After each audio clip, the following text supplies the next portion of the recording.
చేసుకున్నారు.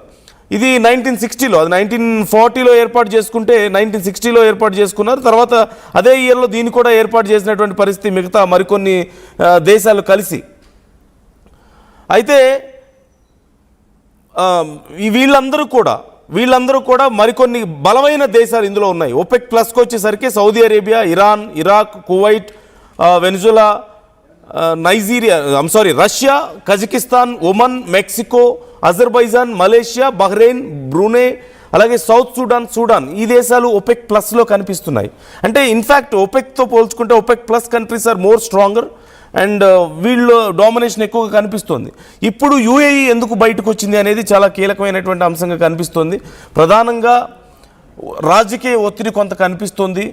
దాని నుంచి తట్టుకోవడానికి కూడా యూఏఈ బయటకు వచ్చింది అన్నటువంటి నిర్ణయాలు కనిపిస్తున్నాయి. సౌదీ అరేబియా చాలా స్ట్రాంగ్గా ఉంది. సౌదీ అరేబియానే ఎక్కువగా ఒక రకంగా డిక్టేట్ చేస్తుంది ఓపెక్ని, కాబట్టి దాని నుంచి బయటకు వస్తున్నామని. లేదు అంటే ఇప్పుడున్న పరిస్థితుల్లో ఆర్థికంగా మరింత బలపడాలి అంటే వీళ్ళు పెడుతున్నటువంటి ఆంక్షల్ని దాటి ఉత్పత్తి చేయాలి. ఆ గ్రూప్లో మెంబర్గా ఉన్నట్లయితే అది కుదరదు. కాబట్టి బయటకు వచ్చి మరింత పెద్ద ఎత్తున ఉత్పత్తి చేయాలన్న ఆలోచనలో ఉన్నట్లు కనపడుతుంది. సో దీంతోపాటు మరికొన్ని అంతర్గత రాజకీయ పరిస్థితులు కూడా కనిపిస్తున్నాయి. అఫ్కోర్స్ అందులో సౌదీ అరేబియా డామినేషన్ని యూఏఈ తట్టుకోలేకపోతుంది. దానికి చెక్ పెట్టడం కోసమే బయటకు వచ్చింది అంటూ తెలుస్తుంది.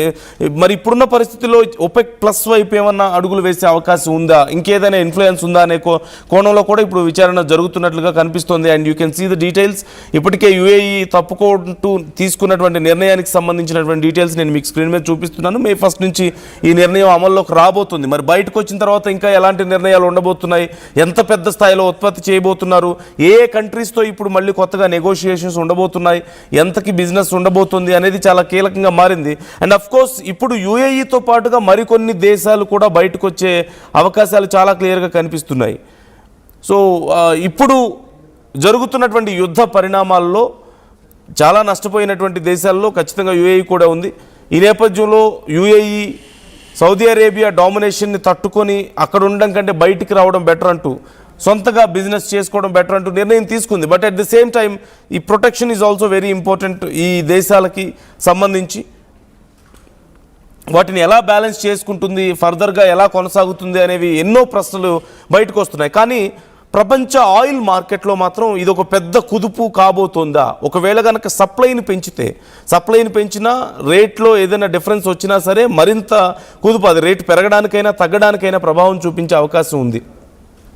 సో సప్లై తగ్గించినా సమస్య అవుతుంది, సప్లై పెంచినా సరే సమస్య అవుతుంది. అంతర్జాతీయ మార్కెట్లో ఇప్పటికే క్రూడ్ ఆయిల్ ధరలు పెరిగిపోయి ఉన్నటువంటి పరిస్థితి కనపడుతుంది. ఇలాంటి టైంలో యూఏఈ లాంటి ఒక కీలకమైనటువంటి సప్లయర్ అండ్ అందులోనూ సెకండ్ లార్జెస్ట్ సప్లయర్ ఓపెక్లో, ఇలాంటి పరిస్థితుల్లో వాళ్ళు బయటికి రావడం అనేది ఓపెక్ నుంచి చాలా పెద్ద కుదుపు అనే చెప్పాలి. So what is your opinion about this? మీ అభిప్రాయాలు ఎలా ఉన్నాయి? I'm sorry.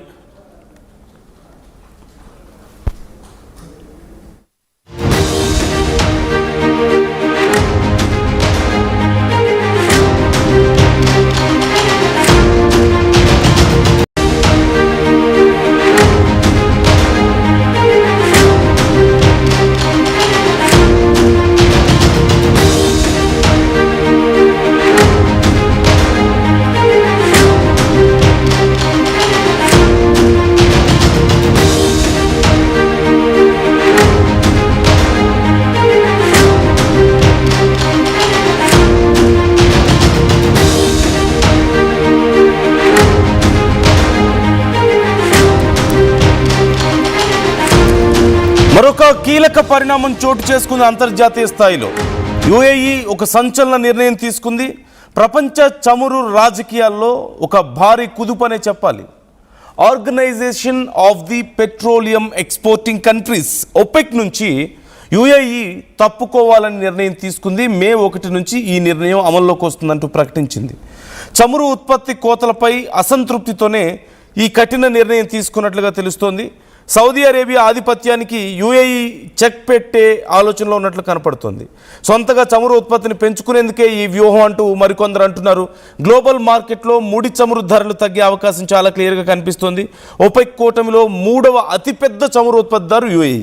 గల్ఫ్ దేశాల మధ్య పెరుగుతున్నటువంటి ఆర్థిక రాజకీయ విభేదాల కారణంగా భారత్ వంటి దిగుమతి దేశాలకు చమురు ధరల నుంచి ఊరట లభించే ఛాన్స్ ఉంది ఇప్పుడు ఈ నిర్ణయం వల్ల. కేవలం ఆయిల్ పైనే కాకుండా ఇతర వ్యాపారాల మీద కూడా యుఏఈ ఫోకస్ చేయబోతుంది అంటూ తెలుస్తుంది. అయితే యుఏఈ తీసుకున్నటువంటి ఈ నిర్ణయం చాలా కీలకమైందనే చెప్పాలి. అయితే ఇక్కడ ఓపెక్ అండ్ ఓపెక్ ప్లస్ 2 ఉన్నాయి. ఓపీఈసీ అండ్ ఓపీఈసీ ప్లస్ అనే 2 సంస్థలు మనకి ఇక్కడ కనిపిస్తున్నాయి. అయితే ఒక్కసారి we should know the basic difference. ఆ తర్వాత మనకు అర్థమవుతుంది అసలు ఓపెక్ అంటే ఏంటి, ఓపీఈసీ అంటే ఏంటి. Organization of the petroleum exporting countries, OPEC అంటే చమురు ఈ పెట్రోల్ ఉత్పత్తి చేసే ఎగుమతి దేశాల మధ్య ఏర్పాటు చేసుకున్నటువంటి ఒక గ్రూప్, ఇది ఒక సంస్థ ఇది. సో దీన్ని 1960లో స్టార్ట్ చేశారు. Iran, Iraq, Kuwait, Saudi Arabia, Venezuela ఈ దేశాలు కలిసి వీటిని ఏర్పాటు చేసుకున్నాయి. మెయిన్ ఆఫీస్ వచ్చేసరికి ఇటు వియన్నాలో అటు ఆస్ట్రియాలో ఉన్నాయి. అయితే ఇవి అసలు ఎందుకు ఏర్పాటు చేసుకున్నాయి అంటే ప్రపంచ మార్కెట్లో చమురు ధరల్ని నియంత్రించడం అనేది. సింపుల్గా చెప్పాలి అంటే మనం ఇక్కడ మన మార్కెట్లో కూడా చూస్తూ ఉంటాం కదా, ప్రతి ఒక్కదానికి ఇప్పుడు మిర్చి యాడ్స్ కనిపిస్తూ ఉంటాయి. ఇప్పుడు మిర్చి పంట గుంటూరు లాంటి ప్రదేశాల్లో ఎక్కువగా పండుతూ ఉంటాయి, అక్కడ మిర్చి యాడ్స్ కనిపిస్తూ ఉంటాయి. లేదంటే రైతుల కోసం ఎన్నో రకాల ఆర్గనైజేషన్ మనం చూసాం కదా, వరి పంటను కొనుగోలు చేయడానికి ఒక ప్రత్యేకమైనటువంటి గ్రూప్ ఉంటుంది, గవర్నమెంట్తో నెగోషియేషన్స్ చేస్తూ ఉంటుంది. సో ఇలా ప్రత్యేకంగా ఆ దేశాలన్నీ కలిసి ఆ దేశాల మధ్యలో డిఫరెన్స్ వస్తూ ఉన్నాయి. ఒక్కొక్కళ్ళు ఇష్టం వచ్చినట్లుగా పెట్రోల్ని డీజిల్ని ఉత్పత్తి చేస్తున్నారు. ఇష్టం వచ్చిన దేశాలకి ఎంత పడితే ఇప్పుడు మనం మార్కెట్లో రెగ్యులర్గా చూసేటువంటి ఫార్మేటే ఇది కూడా. సో ఒకరు 10 రూపాయలకి అమ్ముతున్నారు అంటే లేదు మేము 8కే ఇస్తామని ఒకరు వస్తారు, లేదు 5కే ఇస్తామని ఇంకొకళ్ళు వచ్చే అవకాశం ఉంది. ఇలా ఇచ్చుకుంటూ పోతే ఖచ్చితంగా లేనిపోని సమస్యలు వస్తాయి. కాబట్టి అంటే మార్కెట్లో ఒక గందరగోళం ఏర్పడుతుంది.